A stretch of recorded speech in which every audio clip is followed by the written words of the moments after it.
जय श्री गजानन माऊली. सर्वांचं स्वागत आहे गृहिणी स्पेशल मराठीवर. आजचा दिवस तुमचा खूप चांगला जाऊ देत हीच महाराजांच्या चरणी प्रार्थना. आमचं चालू होतं पारायण.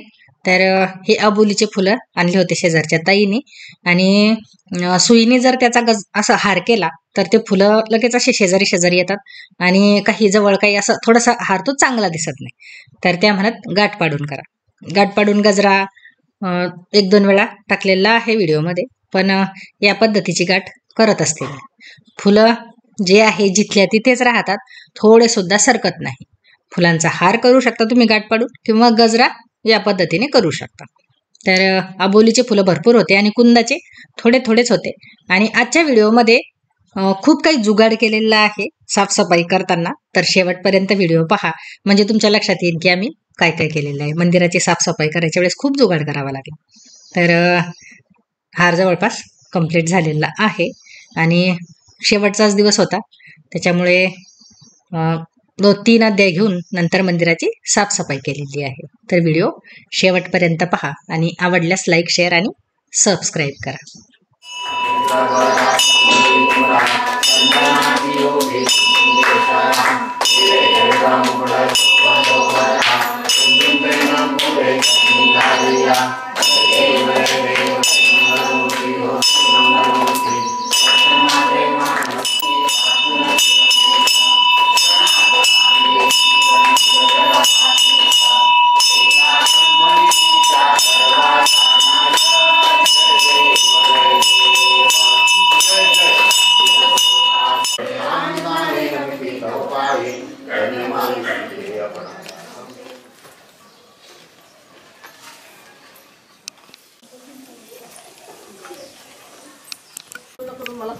हो ते मुंबईमध्ये घरी आली तिला म्हटलं मला थोडी माहिती होती ती आली तर साफसफाई नाही काढतो दीदी. गजानन महाराज की जय. जय सद्गुरु गजानना, रक्षक तुझी भक्त जना, निर्गुण तू परमात्मा तू, सगुण रूपात गजानन तू, सदेह तू परिविदेह तू, देह शून्य देहातीत तू, भागवत सप्तमी दिनी शेगावात प्रगटोणी, पुष्ट्या भद्रावळी निमित्त प्रकट, बंकटला लावली तुझी कृपा झाली ती साची, गोसाव्याच्या नवसासाठी गांजा घे रामदास रोपे त्याला, दर्शन देऊन कौशल्या सुगलालाची गोमाता, गाढ बहु होती ताता, कृपा तुझी होताच क्षणी, शांत झाली ती जननी, मुळे लक्ष्मण शेगावी केता व्याधी तो दंडाला, सवडले ती गंगा वाटी कुंकुनवारी रक्तभीती, पुंडलिकाचे गंडांतर निष्ठा जाणून केले दूर, ओंकारेश्वरी फुटली नौका तारी नर्मदाशनात एका, मानवनाथा समवेत केले भोजन दृष्ट, लोकमान्य त्या टिळकांना प्रसाद तुझी पाठविला, कवर सुताची कांदा भाकर बक्षी ती खून पटे, उद्धट झाला हवालदार भस्मीभूत झाले घरदार, देहाच्या जाणना दुःख दया ते करीत तना, कृपा करीतो भक्तासी धावून येतो वेगेसी, प्रतिपालक शेगाव निवासी समर्थ सद्गुरु श्री गजानन महाराज की जय. आमचे अध्याय राहिलेले होते 3. पहिल्या दिवशी आम्ही 10 केले आणि दुसऱ्या दिवशी 19 अध्यायापर्यंत घेऊन घेतलं आणि 19, 20, 21 हे 3 अध्याय थोडे मोठे आहे, तर ते 3 मागे ठेवले होते. सकाळची आरती वगैरे झाली आणि अध्याय पण झाले होते आमचे. त्याच्यानंतर ज्या सतरंज्या वगैरे टाकलेल्या होत्या बसण्यासाठी त्या पण उचलणं झाल्या आणि आता सुरुवात केली ती साफसफाईला. कारण आम्ही ज्या एवढ्या होतो तेवढ्याच होतो, याला पण वाचण्यासाठी पण, आणि भरपूर जणी होतो त्याच्यामुळे साफसफाई करायला काहीच वाटलं नाही.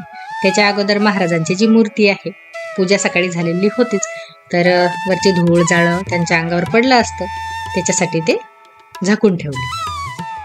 तर हारही भरपूर होते महाराजांचे, म्हणजे छान झालेली होती पूजा. आणखी एक कपडा टाकला होता समोरून पण. त्याच्यानंतर काढायचं होतं जाळं, पण जो मंदिराचा कळस आहे तो खूप उंच होता, त्याच्यासाठी काही जुगाड कराव्या लागल्या. तर पहिली जुगाड केली होती म्हणजे मंदिराची साफसफाई झालेली होतीच, बाहेर तर झाडं आहे बरेच, झाडाची पण थोडी छाटणी केलेली होती त्यांनी. तर त्या झाडाच्या फांद्या आहेत त्या पडलेल्या होत्या बाहेर, त्यातलीच एक चांगली काडी आणली आणि ती त्या जो झाडू आहे लांब त्याला बांधली, पण बांधण्यासाठी दोरी नव्हती. तर इथे उपयोग केला तो म्हणजे कॅरी बॅगचा. कॅरी बॅग होतेच मंदिरामध्ये पडलेल्या, तर तो उपयोग केला. पण झालं असं की ती गाडी समोरून तुटली. त्याच्यानंतर परत सोडलं आणि परत बांधलं. मंदिरामध्ये सफाई करणाऱ्या त्या वेगळ्या होत्या, बाहेर वेगळ्या होत्या, म्हणजे सर्व ठिकाणी साफसफाईच चालू होती आज. तरी पण ते बांधून सुद्धा शेवटच्या कळसापर्यंत काही पोहोचत नव्हतं आणि जास्त जाळं होतं ते कळसाच्या जवळ. एक ताई स्टूलवर उभ्या राहिल्या, पण तरी ते काही तिथपर्यंत पोहोचत नव्हतं.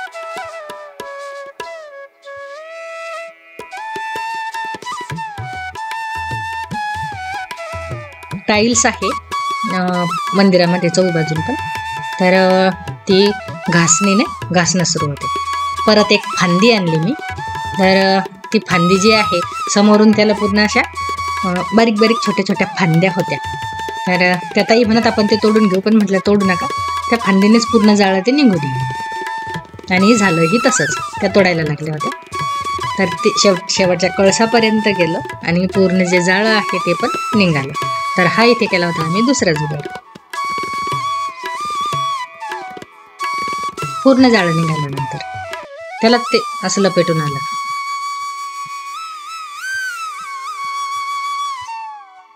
त्याच्यानंतर आत काही जणी सफाई करत होत्या, काही बाहेर करत होत्या. मंदिरातलं जे सामान होतं, महाराजांचं बरंच सामान आहे, फेटे आहे, परत काही कपडे वगैरे आहेत, तर टेबल होता, बऱ्याच वस्तू होत्या. तर त्या सर्व बाहेर आणून ठेवल्या. काही फोटो होते आणि त्याच्यामुळे आतली सफाई काही जणी करत होत्या आणि बाहेरची काही करत होत्या. तर जे जाळं होतं बाहेर पण मंदिराला होतं, तर ते काढायला सुरुवात केली.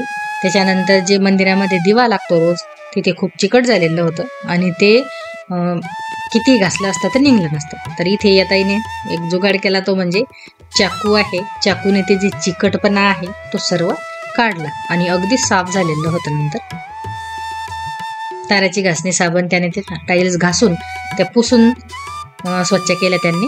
आणि या ताईच्या कमरेला खूप त्रास होता, तरीही त्या काम करत होत्या. फोटो आहेत मंदिरामध्ये, काही फोटो होते, तर ते स्वच्छ पुसून घेतले. जे फुलांच्या माळा वगैरे लावलेल्या होत्या त्या काढल्या.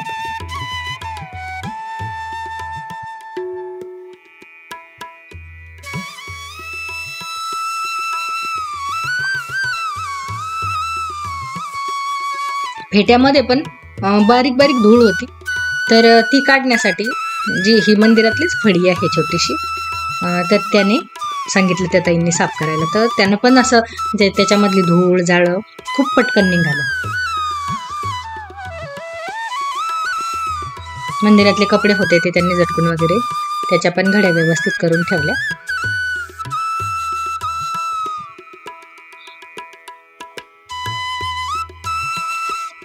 त्याच्यानंतर ही घंटा, तर घंटा घासायची होती. वरच्यावर घासणं काही शक्य नव्हतं, ती काढायची कशी, तर स्टूल आणून त्याच्यावर पण काही हात पुरत नव्हतं. शेवटी एक छोटी काडी घेतली आणि ती या पद्धतीने केली, तर ती लगेच निघून आली. आणि त्यानंतर तिला पितांबरीने घासून घेतलं.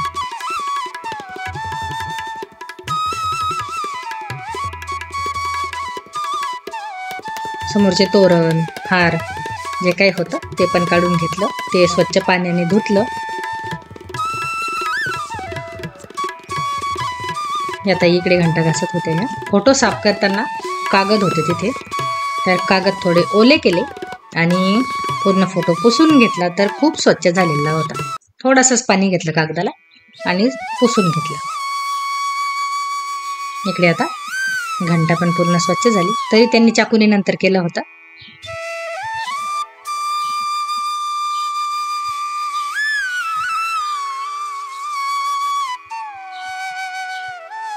आता आतलं पाणी टाकणं चालू आहे मंदिरामध्ये, बाहेर पण पाणी टाकणं चालू आहे.